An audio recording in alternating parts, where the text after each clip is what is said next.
George Stoya, Center Scoop.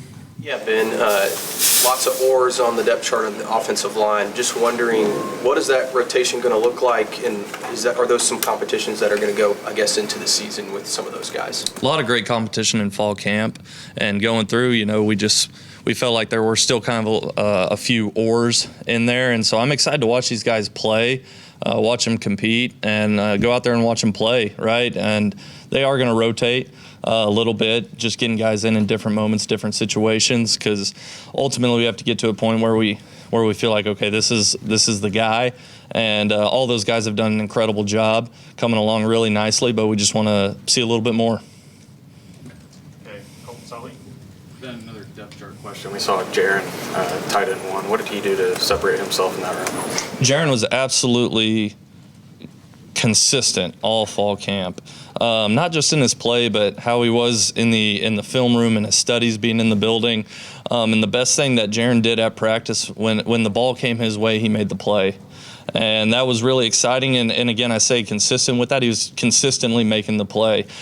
Someone who understands where he's supposed to be in certain concepts, how to run the route and body position himself to get open.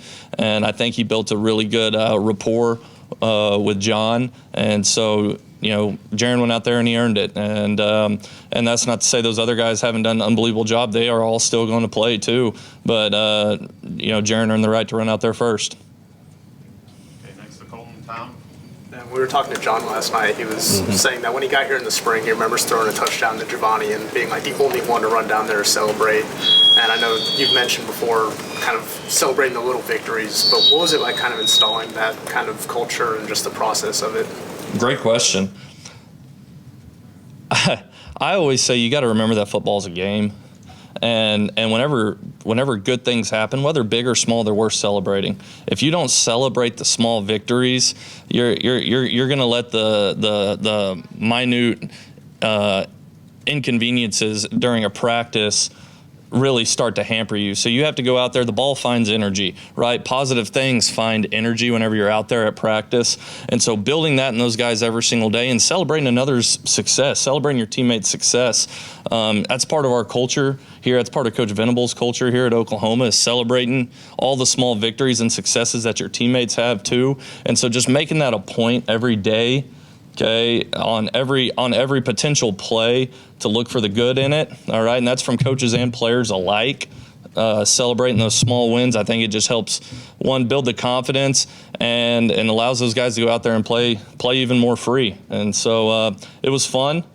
It was fun to get that going throughout the spring and summer and fall camp and build that.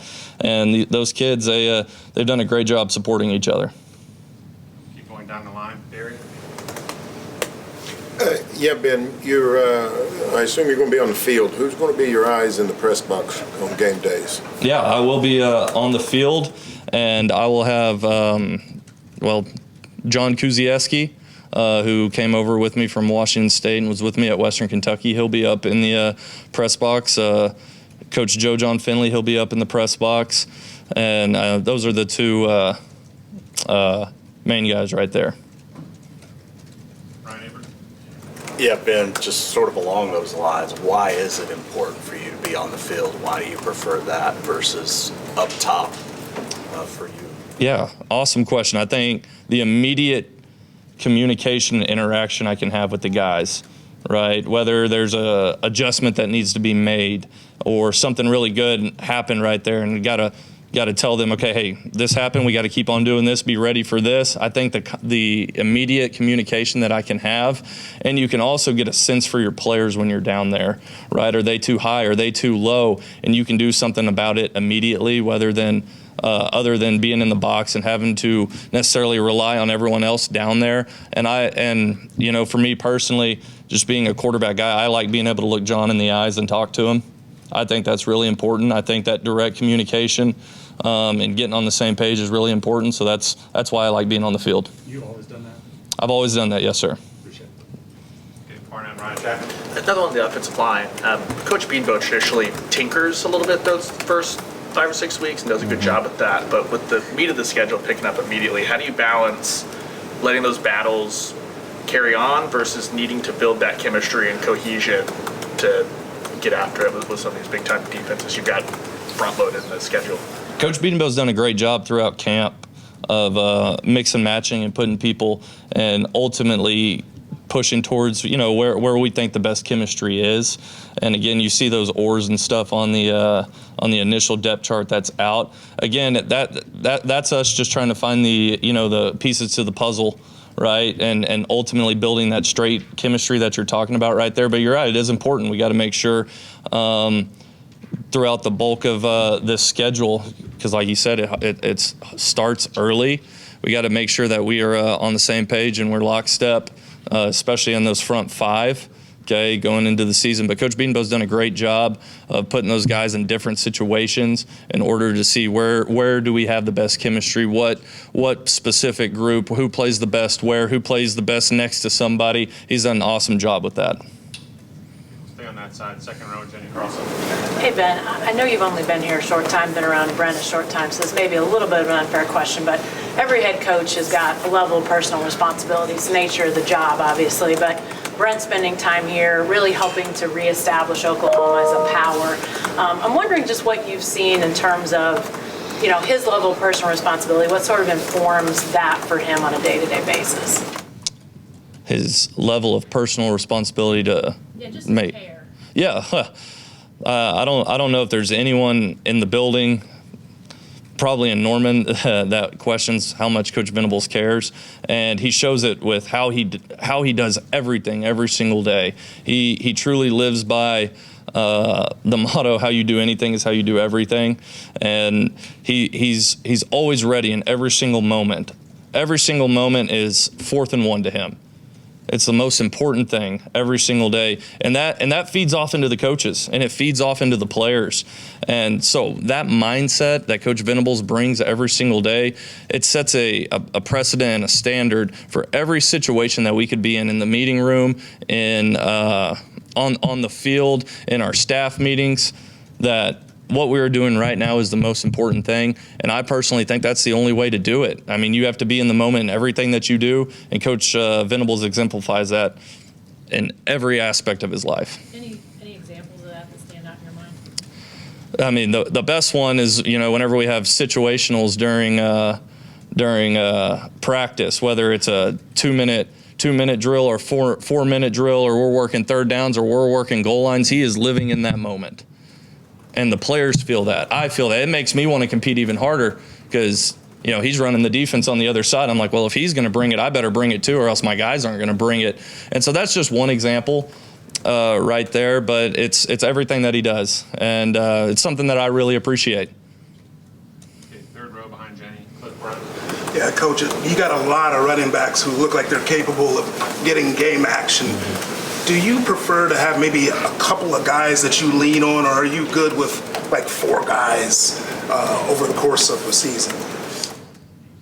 You have to look at your personnel, and you also have to look at what the game plan is going in, and you have to try and find the specific strengths that all of them have and put them in the situations to be successful. I think we're fortunate in the running back room that we have guys in there who are really talented, who can do a lot of different things. But again, if a guy's hot, I'm not going to take him out of the game. If he's running well, if he's built, if he has a good mindset through every play and every drive of the game, it's going to be really hard to just take him off the field for just somebody else, okay? But at the end of the day, you got to play to the strengths of those guys and what the game plan calls for. But also there's a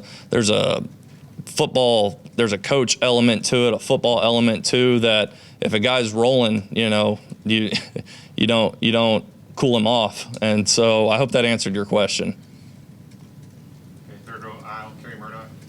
And I'm curious, new receivers with a new quarterback. Mm-hmm. How much of that is just a connection between those two, between the quarterback and the receiver, versus just flat out talent to make your offense successful? Yeah, chemistry is huge. And since the day that, John got here, right, he's been building it with those guys, because they really a lot of them showed up at the same time together. And then, also Mike, building the chemistry with them and those guys. Chemistry is important. You can overcome some things with talent, sure, but if you look at any great receiver, college or NFL, the chemistry they had with their quarterbacks, I think is, irreplaceable, because there's been a lot of talented receivers that haven't done as well as they'd want to because them and their quarterback aren't on the same page. So I don't think there's any replacement for chemistry specifically between those two positions. And I like the work that our guys have put in spring, summer, and fall to, get on the same page, whether it's timing or specifics on how maybe John likes to throw a route or throw a receiver open in certain situations.